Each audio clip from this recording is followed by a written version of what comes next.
오늘 우리가 보고 있는 말씀은 요한복음 14장 말씀입니다.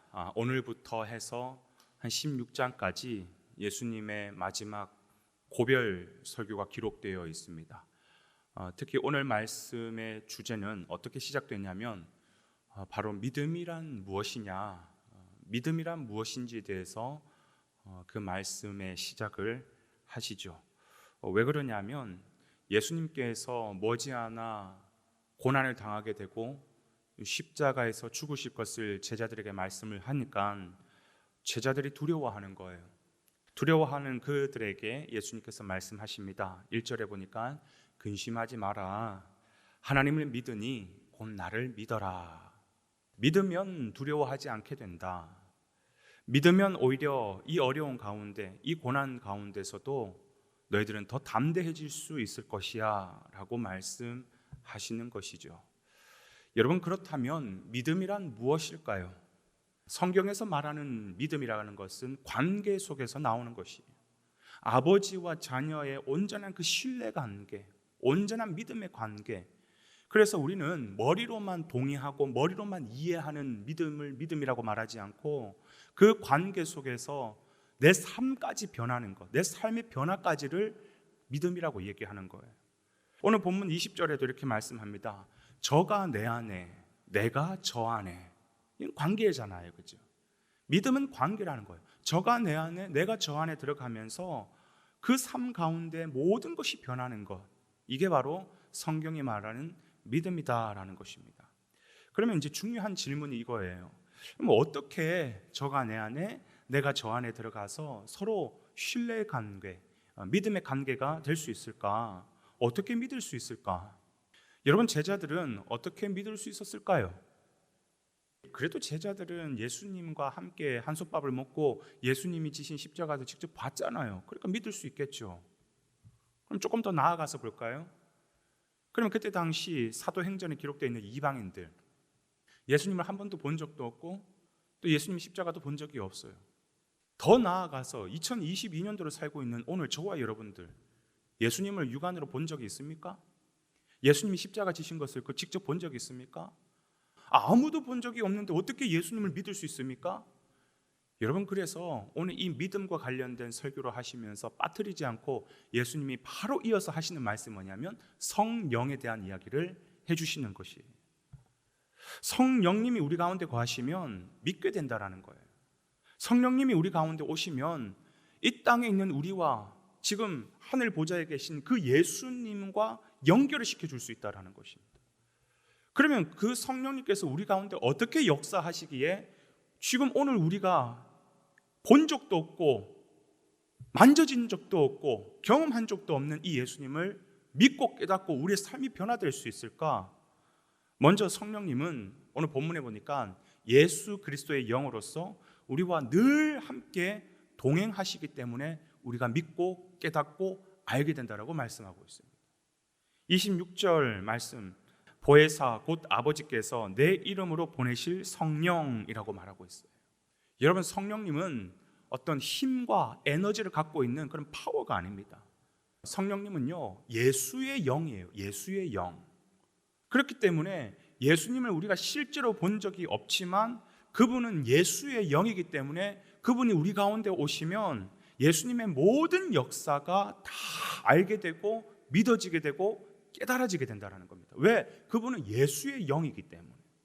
특히 방금 읽었던 이 본문에서 성령을 뭐라고 표현하고 있습니까? 보혜사라고 표현하죠, 그죠? 이 보혜사라는 말이 이게 쉬운 말은 아닌데 헬라어는 파라클레이토스라는 뜻입니다. 클레이토스라는 말은 상담자, 보호자, 우리와 늘 함께 동행해 주시는 자. 근데 파라라는 말은 뭐냐면 우리의 주변, 어라운드라는 뜻이에요. 어라운드, 우리의 주변.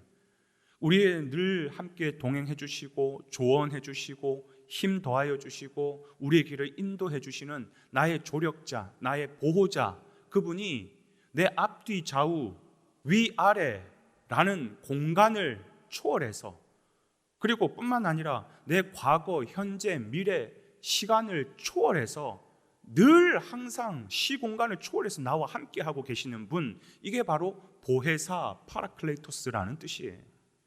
그분은 예수의 영이시기 때문에 지금 우리 가운데, 우리 속에, 우리 주변에 거하시면서 우리의 길을 인도하시기에 우리는 성령을 통해서 예수 그리스도가 하나님의 아들이고 그리스도라는 사실이 알게 되어지고 깨달아지게 되고 믿게 되어진다는 것입니다. 그런가 하면 두 번째, 주님이 약속하신 성령이 오면 어떻게 우리가 예수가 그리스도라는 것을 깨달아질까? 예수의 말씀을 생각나게 하시기 때문이라는 거예요. 26절 뒷부분에 보니까 이렇게 기록되어 있습니다. 그가 너희에게 모든 것을 가르치고 내가 너희에게 말한 모든 것을 생각나게 하리라. 이게 성령이 하시는 일이라는 것입니다. 사실 우리 안에 일어나는 여러 가지 생각들이 있죠, 그죠? 많은 생각들이 있는데, 근데 사실 그게 내 안에서 일어난다고 해서 내 안에 내가 생각하는 것이 아닙니다. 성경은 우리에게 어떻게 표현하고 있냐면 그 생각은 하나님이 아니면 사단이 우리에게 심겨준 생각이다라고 말하고 있는 거예요. 예를 들어 볼까요? 가룟 유다가 예수님을 팔았잖아요. 그 예수님을 팔려고 하는 그 생각이 가룟 유다 자기의 생각이 아니었다는 거예요. 성경은 뭐라고 표현하고 있냐면 그 가룟 유다 마음 가운데 예수를 팔 생각을 사단 마귀가 넣었다라고 표현하고 있는 것입니다. 그래서 우리가 신앙생활하면서 민감해야 될 게 뭐냐 하면 내 안에 어떤 생각이 들어오고 어떤 생각이 나가는지를 우리는 민감할 줄 알아야 되는 것이에요. 이 생각이 뭔가 하나 쑥 들어왔어요. 그럼 이 생각이 어디서부터 온 건지, 이게 하나님의 생각인지 아니면 마귀의 생각인지 분별할 줄 알아야 돼요. 마귀의 생각이면 이걸 떠나보내야 되는 것이고 하나님의 생각이면 내가 그것을 붙잡고 순종해야 되는 것이죠. 그런데 성령님이 우리 가운데 함께 하시면 예수님의 말씀을 우리 가운데 이렇게 넣어주신다라는 거예요. 예수님의 말씀을 생각나게 해주신다는 것입니다. 다시 말하면 하나님의 마음이 내 마음 될 수 있도록 예수님께서 우리에게 하신 말씀을 쭉 이렇게 넣어주신다는 것이죠. 그러면 내 안에 어떤 마음이 생길까요?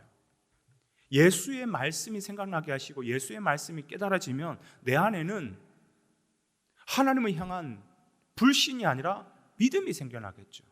하나님을 향한 미움과 원망이 아니라 감사와 찬양이 나오겠죠. 믿어지게 되고 깨달아지게 되고, 그래서 하나님을 향하여 감사가 나오고 은혜가 충만하게 되고 기쁨이 나오고 평강한 마음이 우리 가운데 만들어지는 거예요. 이게 누가 하는 역할이다? 성령님께서 우리 가운데 하시는 역할이라는 겁니다. 그래서 주님께서 이 보혜사 성령에 대해 말씀을 하시면서 성령이 임하면 어떻게 된다? 27절 한번 볼까요? 평안을 너희에게 끼치노니 곧 나의 평안을 너희에게 주노라. 내가 너희에게 주는 것은 세상이 주는 것과 같지 아니하리라. 너희는 마음에 근심하지도 말고 두려워하지도 말라.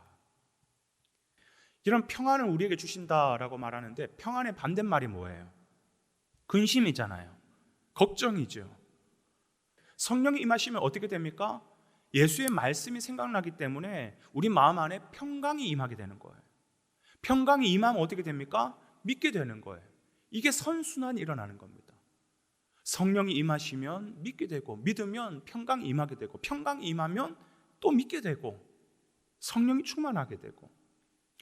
여러분, 오늘 우리가 살아가고 있는 지금 현실은 모든 것이 다 두려움의 대상입니다. 경제 상황 한번 보십시오. 보면 뉴스 틀면 다 두려워요. 앞으로 1년, 2년, 3년 어떻게 살아야 될지 다 두려운 이야기예요. 우리 주변에 보면 우리를 둘러싸고 있는 모든 환경이 다 두려움의 대상이에요. 근심의 대상이에요. 그렇기 때문에 오늘 우리에게 필요한 것은, 절대적으로 필요한 것은 흔들리지 않는 주님을 향한 믿음. 이 믿음이 우리에게 너무나도 필요하다는 것이죠. 그럼 이 믿음을 우리가 어떻게 만들어줄 수 있나? 내가 믿어야지 이게 아니라니까요. 성령 충만해야 되는 것이에요.